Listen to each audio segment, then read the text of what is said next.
Hello friends, કેમ છો બધા? મજામાં? આજે મેં ટિંડોરાનું શાક બનાવ્યું હતું અલગ રીતે. ચાલો જોઈ લઈએ કઈ રીતે બનાવ્યું એ. આ શાક બનાવવા માટે મેં ટિંડોરાને સ્લાઇસમાં કટ કરી લીધા હતા અને બટેટાને પણ સ્લાઇસમાં જ કટ કરી લીધા હતા. તો હવે એક પેનમાં તેલ ગરમ થવા મૂકી દીધું છે. તેલ ગરમ થઈ ગયું એટલે એમાં રાઈ નાખી અને તતડી જાય ત્યાં સુધી એને રહેવા દેવાનું છે. પછી જીરું પણ એની જોડે જ ઉમેરી દીધું છે. બંને વસ્તુ સરખી રીતે તતડી જાય ત્યાં સુધી એને રહેવા દેવાનું છે. પછી આપણે એની અંદર ટિંડોરા અને બટેટા બંને આપણે ઉમેરી દેવાના છે. તમારા ઘરમાં પણ જો કોઈ ટિંડોરાનું શાક ખાવાની ના પાડતું હોય અથવા તો ખાતું જ ના હોય તો એને આ રીતે એકવાર બનાવીને ખવડાવશો એટલે વારે વારે બનાવવાનું કહે છે. એટલું મસ્ત બને છે અને સાવ આમ અલગ જ સ્વાદ આવે છે. બંને વસ્તુ ઉમેરાઈ ગઈ છે. હવે એને સરખી રીતે આપણે મિક્સ કરી દેવાનું છે.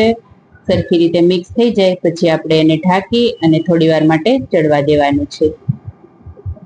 અત્યારે આપણે આની અંદર કાંઈ જ નથી ઉમેર્યું. 10 મિનિટ પછી પાછું આપણે એને ખોલી અને એકવાર મિક્સ કરી લેવાનું છે. અત્યારે મેં આની અંદર લસણ ક્રશ કરેલું ઉમેરી દીધું છે.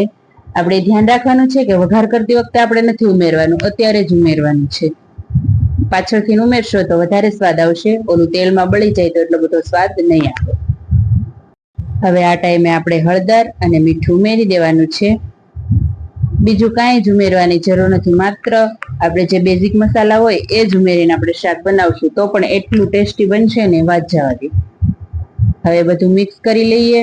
સરખી રીતે મિક્સ થઈ જાય એટલે પાછું આપણે એને ઢાંકી અને થોડી વાર માટે ચડવા દેવાનું છે.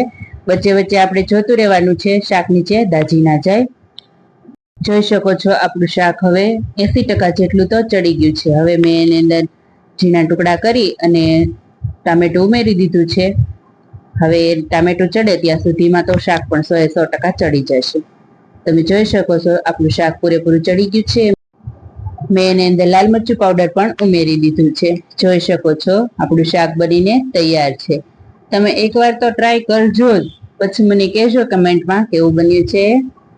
તો આપણું શાક તૈયાર છે. ચાલો બધા જમવા.